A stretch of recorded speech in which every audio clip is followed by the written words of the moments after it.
Hi everyone! In my first video, I shared my journey from Manila to London.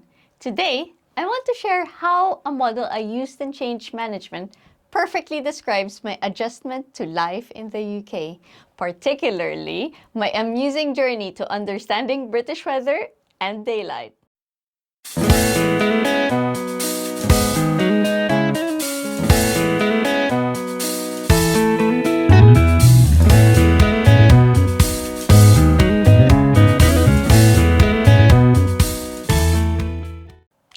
Before I share my story, let me introduce you to SARA model, or SARAH model. I used to manage process migrations offshore, and this was the framework used by companies I worked with before in change management, particularly to help employees navigate emotional responses to change. Think of it as the 5 stages of weather grief in my case. So what are they? Shock, the initial paralysis when change hits, anger, the frustration and resistance that follows, resistance, the struggle to maintain old patterns, acceptance, the turning point where new patterns emerge, and hope, the final stage where change becomes the new normal. Let me tell you about my first lesson in British geography. When choosing my university accommodation, I specifically picked East Hall, thinking I was being clever, right? In the Philippines, the sun rises in the east and sets in the west. That's just how it works. So naturally, I thought my room would be bathed in beautiful morning sunlight, perfect for starting the day. Well, I was in for a surprise. Day after day, I kept wondering why my room wasn't getting that morning sunshine that I had anticipated. It took an embarrassingly long time to realize that being in the Northern Hemisphere completely changed my solar orientation. Of course, the sun just rises in the southeast and sets in the southwest. And this is also, which I later realized, why, when we were looking to buy our own property now, all of the houses that were premium had south-facing gardens. It's particularly because of that.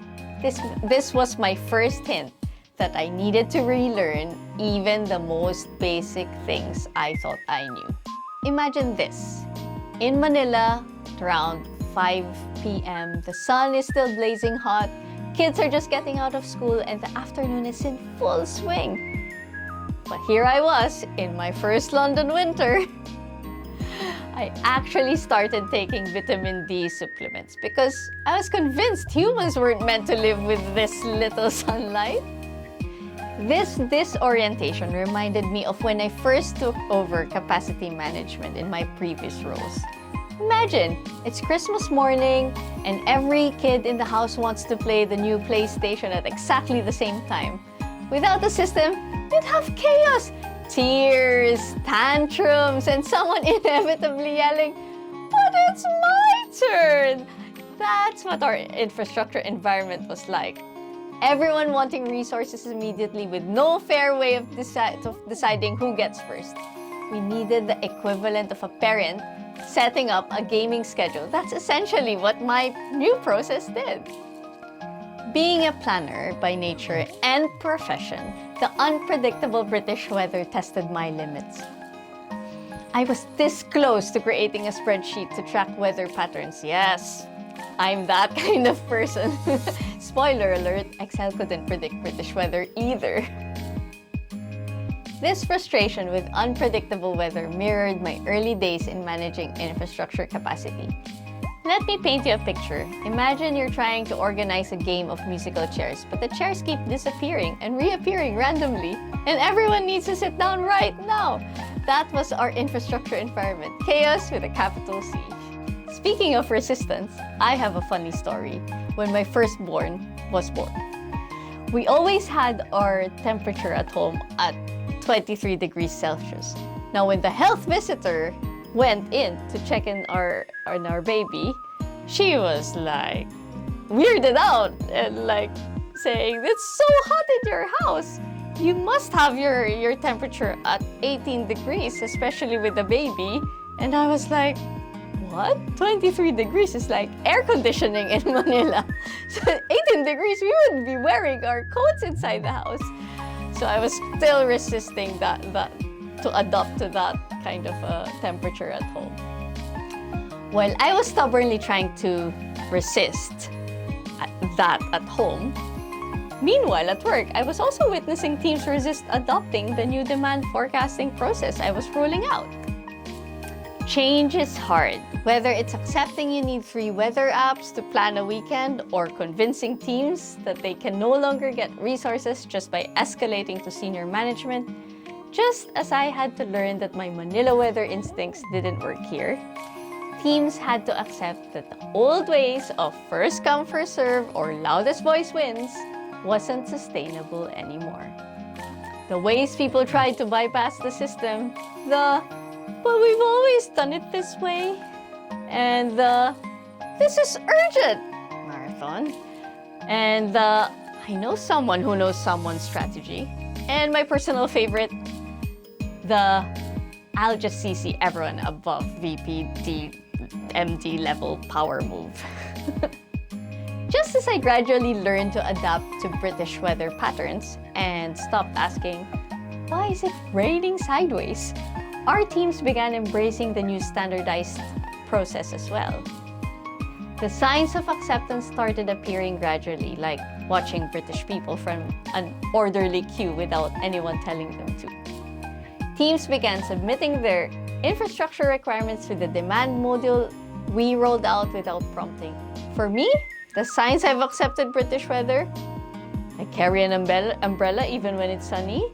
You've mastered the art of layering. You start conversations with, but what out there, innit? You understand that nice weather means anything without rain. Now, I not only understand British weather patterns, but can help others navigate them too. I'm like Weather Yoda now.